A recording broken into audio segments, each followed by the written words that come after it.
সেই ব্যক্তি চলে গেছে, তার পরিবার তার নামে দান করছে। আল্লাহ রাসূল সাল্লাল্লাহু আলাইহি সাল্লামের হাদিস, যার নামাজ নেই তার মধ্যে ইসলাম নেই। অথচ 90% মুসলমান নামাজ পড়ে না। তাদের মধ্যে এক শ্রেণী, তারা গর্ব করে বলছে নামাজ না পড়তে পারি, আমাদের ঈমানটাই ঠিক আছে।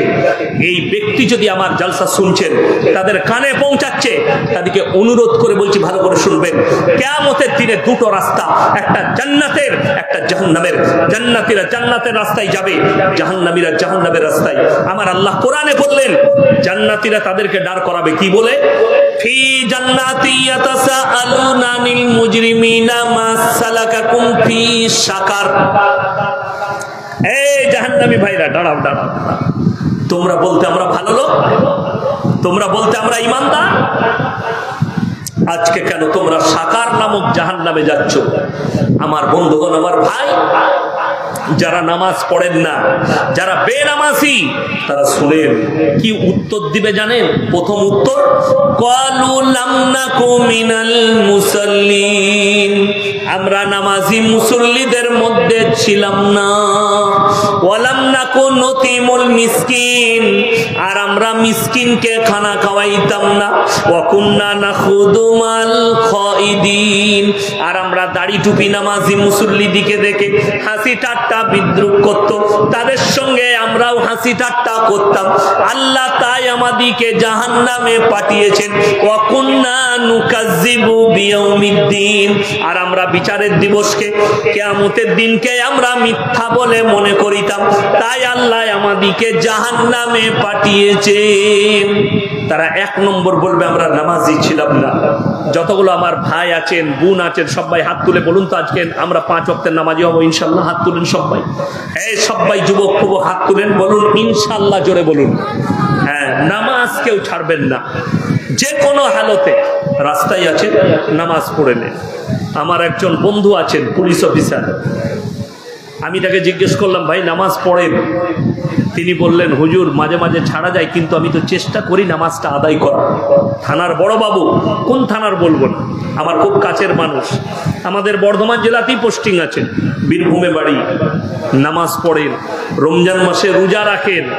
আমি রমজান মাসে তিনি ফোন করে ডাকেন, যাকাতের পয়সা দেয় আমাকে, আমাদের মাদ্রাসার জন্যে। আমার ভাই, আপনাদেরকে অনুরোধ করে বলছি, নামাজ জিন্দেগিতে ছাড়বেন না। নামাজ কেমন জিনিস, কেমন ইবাদত আল্লাহ রেখেছেন। ইন্না সলাতা তানহা আনিল ফাহশাই ওয়াল মুনকার, নিশ্চয় নামাজ এমন একটা ইবাদত, মানুষ যখন যদি নামাজি হয়, তাকে অশ্লীল কাজ থেকে সরিয়ে নামাজ তাদেরকে ভালো কাজের দিকে নিয়ে যায়। আমার বন্ধুগণ, ওই জন্য অনুরোধ করছি, কোনো ভাই নামাজ ছাড়বেন না। 1 নম্বর শিরকের পাপ। 2 নম্বর, ওয়ালা তাকতুলু আওলাদাকুম খাশিয়াতা ইল্লাহ নাহনু নারযুকুহুম ওয়া ইয়্যাকুম। আল্লাহর কাছে নিকৃষ্ট পাপের মধ্যে 2 নম্বর পাপ, যারা রুজির মালিক আল্লাহকে বিশ্বাস করে না, আর পেটের বাচ্চাকে যারা হত্যা করে, সন্তানকে, কিসের ভয়ে?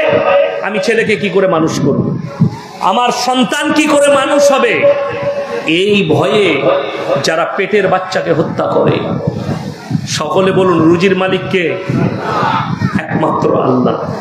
এইটা যাদের বিশ্বাস নেই, তাদেরকে একটা কথা মারাত্মকভাবে মাথায় রাখতে হবে। আমি আজকে দলিল দিয়ে যাচ্ছি, শিক্ষিত জ্ঞানী গুণী ব্যক্তি আপনারা শুনে যান।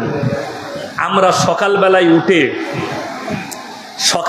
উঠে যদি রান্না বান্না না করি, আমাদের স্ত্রী যদি আমরা বাজার করে এনে দিই, আর স্ত্রী যদি রান্না বান্না না করে, খাবার পাবেন তো? খাবার পাওয়া যাবে? যাবে না। আল্লাহ তাআলা পৃথিবীর যতগুলো মখলুক আছে, যতগুলো সৃষ্টি আছে, একমাত্র মানুষই এমন একটা সৃষ্টি যাকে ইনকাম করতে হয়, পরিশ্রম করে খাবার খেতে হবে। সকালবেলায় ফজরের নামাজ পড়ে উঠেন, গাছের গোড়ায় বসে একবার গাছের দিকে তাকিয়ে দেখেন, একটা পাখি, তাকে পরিশ্রম করতে হয় না, বিনা পরিশ্রমে রুজি দান করছে। আরো একটু আগে চলুন, পৃথিবীর বিজ্ঞান বলছে, বৈজ্ঞানিকরা বলছেন, সমুদ্রের তলে 3 ভাগ প্রাণী আছে, 1 ভাগ স্থলে। সমুদ্রের তলে যতগুলো প্রাণী আছে সব থেকে বড় প্রাণীর নাম হচ্ছে নীল তিমি। 24 ঘন্টার ভেতরে বিজ্ঞান বলছে 100 কুইন্টাল খাবার খায়। কে রুজি দান করে? আমার আল্লাহ। 3 ভাগ প্রাণীকে আমার আল্লাহ রুজি দান করে। স্থলে যতগুলো প্রাণী আছে সকলকে আমার আল্লাহ রুজি দান করে। জঙ্গলের একটা হাতি 24 ঘন্টার ভেতরে 10 কুইন্টাল খাবার খায়, 1 টন খাবার খায়। আমি আল্লাহ রুজি দান করি। গোটা পৃথিবীর ছোট থেকে ছোট একটা পিঁপড়ে থেকে পিঁপড়ে সকলের রুজির মালিক সকলে বলুন কে? আল্লাহ। তাইলে মানুষের কেন বিশ্বাস হয় না? আমার পেটের, আমার স্ত্রীর পেটে যে জন্ম নিবে তার রুজির মালিক সকলে বলুন কে? আল্লাহ। আচ্ছা বলুন তো, কোন ব্যক্তি ধরলেন 250 গ্রাম 500 চালের ভাত খায়, তার 2টো বেটা হয়েছে, দিয়ে সেই বেটাগুলো অর্ধেক খেয়ে নেয়, সে অতটাই খায়। তারা যেটা খাচ্ছে নিজের মাপা রুজিতে খাচ্ছে। বিসমিল্লাহ। ওই জন্যে প্রত্যেকটা ডাক্তারখানায়, ওষুধ দোকানে, ডাক্তার, গাইনিক ডাক্তারের চেম্বারে লেখা থাকে এখানে ভ্রূণ নষ্ট করা হয় না, পেটের বাচ্চা হত্যা করা হয় না, দণ্ডনীয় অপরাধ। আপনি অবাক হবেন, অনেক মুসলমান, আমাদের কিছু হাতুড়ে ডাক্তার আছে গ্রামগঞ্জে, মানুষ গিয়ে তাদেরকে বলে, ভাই আমার বইয়ের পেটে না ভুল করে ছেলে চলে এসছে, ওষুধ দাম না, নষ্ট করে দেবো। আমি একটু আগে শোনালাম, কোন পৃথিবীর মানুষকে, নিরীহ মানুষকে কেউ যদি হত্যা করে, মানব জাতিকে হত্যা করার সমান, গোটা মানব জাতিকে হত্যা করা হবে। আল্লাহ নিষেধ করেছেন।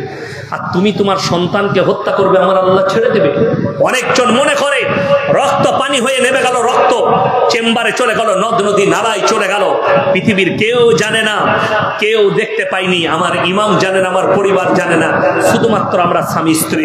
তারা কান খুলে শুনেলেন, বাড়িতে মানে কোরআন থাকলে খুলবেন, সূরা আল ইমরান প্রথম পৃষ্ঠা, ইন্নাল্লাহা লা ইয়াখফা আলাইহি শাইউন ফিল আরদি ওয়ালা ফিস সামা। আসমান আর জমিনের মধ্যে যা কিছু আছে কোন জিনিসটা আমার আল্লাহর কাছে গোপন নেই। আমার বন্ধুগণ, আমার ভাই, আগে চলুন। আল্লাহ রাসূল সাল্লাল্লাহু আলাইহি সাল্লামকে 1400 বছর আগে বেঈমান আর কাফেররা এই প্রশ্নই করেছে, হে আল্লাহর নবী, আপনি মানুষকে বলছেন আল্লাহ কিয়ামতের দিনে আবার দাঁড় করাবেন, কেমন করে দাঁড় করাবে? আমরা মাটির সাথে মিশে যাই, কেউ আমরা পানির সাথে মিশে যাই, কেউ ছাই হয়ে উড়ে যায়, আল্লাহ কেমন করে দাঁড় করাবেন? আমার আল্লাহ রাব্বুল আলামিন সঙ্গে সঙ্গে কোরআনে কসম খেলেন, জিবরিল আমিনকে পাঠালেন, লা উকসিমু বিয়াউমিল কিয়ামা, আমি আল্লাহ কসম খাচ্ছি কিয়ামতের দিনের, ওয়ালা উকসিমু বিন্নাফসিল লাওয়ামা, আর আমি কসম খাচ্ছি ওই সমস্ত আত্মার, আয়াহসাবুল ইনসানু আল্লান নাজমা ইদামা বালা কাদিরিনা আলা নুসাউইয়া বানানা বাল ইউরিদুল ইনসানু লিয়াবজুরা আমামা। হে আমার নবী বলে দাও, পৃথিবীর মানুষকে বলে দাও, যারা বলছে আল্লাহ কেমন করে মানুষকে দাঁড় করাবে, তাদেরকে শুনিয়ে দাও, মানুষের শুধু আকৃতি নয়, হাত পা নাক কান গলা নয়, তাদের হাতেতে আঙ্গুলেতে যে লাকির গুলো দাগগুলো আছে, আমি এইভাবেই পরিপূর্ণ করে দাঁড় করাতে সক্ষম। ইমাম বুখারী রাহমাতুল্লাহ আলাইহি বুখারী শরীফের ব্যাখ্যা এনেছেন যে যারা নিজের সন্তানকে কতল করেছে, মায়েরা শুনেন, ভাইয়েরা, তারা যেন আল্লাহর কাছে ক্ষমা চাইবে। ক্ষমার এখতিয়ার একমাত্র আল্লাহর হাতে, তবে ক্ষমার রাস্তা শরীয়তে নাই। যেহেতু তুমি নিরীহ একটা বাচ্চাকে হত্যা করেছো, এইগুলোকে আল্লাহ দাঁড় করাবেন, আর তারাই সাক্ষী দিবে, আল্লাহ পাপিষ্ট মা বাপ যারা মায়ের গর্ভে আমাকে হত্যা করেছে, তারা সাক্ষী দেবে। সেই দিনে তোমার জন্য জাহান্নাম ছাড়ার কোনো রাস্তা থাকবে না। নাম্বার 3, আল্লাহর কাছে নিকৃষ্ট পাপ, ওয়ালা তাকরাবুজ জিনা ইন্নাহু কানা ফাহিশা ওয়া সাআ সাবিলা। ব্যভিচার করা তো অনেক দূরের কথা, যে রাস্তায় ব্যভিচার হয় সেই রাস্তার ধারে পাশে যাতায়াত করো। এই 1 মাস আগে, 1 মাস না 2 মাস, 1.5 মাস হবে, আমাদের ভারতবর্ষে একজন বাবা আছে, খুব সুন্দর কথা বলে। আমি রাত্রে বাড়ি ফেরার সময় গাড়িতে মাঝে মাঝে উনার ইগুলো শুনি। তার কাছে অনেক লোক এসে বলে, বাবা মেরা ইয়ে হুয়া, তো উনি পরামর্শ দেন, ধার্মিক পরামর্শ। হিন্দু ভাইদের বাবা, খুব সুন্দর কথা বলে, আমাকে খুব ভালো লাগে। তো তেনাকে একটা মেয়ে প্রশ্ন করছে, বাবা एक औरत को शादी कितने साल में करनी चाहिए? बाबा बोलचे 18 साल हो गया, 19-20 साल में कर लो। तो बोलते क्यों बाबा, अगर कोई 25 साल 30 साल में करेगी तो क्या बात है? तो बोले अरे देखो 5 जगह 4 जगह मुंह मार के आती है और एक जगह शादी करते हैं, इसीलिए इनके घर नहीं टिकते, टूट जाते हैं, शादी टूट जाती है। এই কথাটা নিয়ে আমাদের দেশের কিছু কুত্তা মিডিয়া যারা সমাজে দ্বন্দ্ব ফেলাচ্ছে, বাবার উপরে এলিগেন লাগালে, আরে বাবা औरत के लिए ऐसे बोला है, বাবা যেটা বলেছে ইসলাম শরীয়ত সেটাই বলছে। যতগুলো নবী পয়গম্বর এসেছেন সকলের একটা সুন্নত, সকলের সুন্নত, সেটা হচ্ছে উপযুক্ত বয়সে বিবাহ করে নাও। ছেলেদের সরকার আইন করেছে 18 বছর, মেয়েদের 18 বছর, পেরিয়ে গেলে 19 বছরে বিয়ে দিয়ে দাও, 20 বছরে বিয়ে দিয়ে দাও। কেন? সরকারের আইন হচ্ছে 18 বছর, কিন্তু একটা ছেলে ক বছরে বালিগ হয়? কথা বলে না, ক বছরে? ইসলাম শুনেলেন, আমরা যেটা হাদিস কোরআন থেকে রিসার্চ করে যেটা পেয়েছি, একটা ছেলে কিংবা মেয়েটা যখন 10 বছর পার করে তখন বালিগান করিবা, বালিগ হব, যখন সেই মেয়েটা 12 বছর হয় সে বাচ্চা ধারণ করার ক্ষমতা নিয়ে আসে। একটা ছেলে 11 বছর যখন ঢুকে, বালিগান করিবা, যখন 12 বছর হয় তখন বালিগ হয়ে যায়, বাচ্চা ধারণ করার ক্ষমতা নিয়ে আসে। একটা ঘটনা 1 সপ্তাহ আগেকার বাংলাদেশে, একটা 12 বছরের সন্তান, তার হাতে বড় লোকের ছেলে, বাপ একটা মোবাইল কিনে দিয়েছে দামি। ক বছর আগে? যখন তার 10 বছর তার হাতে দিয়েছে। এই ছেলেটা একটা ফেসবুকে আইডি খুলেছে, আইডি খোলার পরে 1 বছর আগে মোচ ফোচ লাগিয়ে একটা ছবি তৈরি করেছে নিজে, দিয়ে ফেসবুকে লাগিয়েছে। এখন ওই ফটোটা দেখে এক 22 বছরের ভদ্র মহিলা, তার স্বামী আছে, সে এখন ওকে ফ্রেন্ডশিপ পাঠিয়েছে। এখন ফোনেতে ওদের প্রেম চলতে লাগলো। 1 বছর প্রেম করার পরে মেয়েটাকে বলেছে হ্যাঁ আমি তোমাকে বিয়ে করব। মেয়েটা এখন ঠিকানা দিয়েছে, খুঁজে এখন ছেলেটার বাড়িতে এসে দেখছে ছেলেটা 12 বছরের ছেলে। কথাটা বুঝতে পারেননি?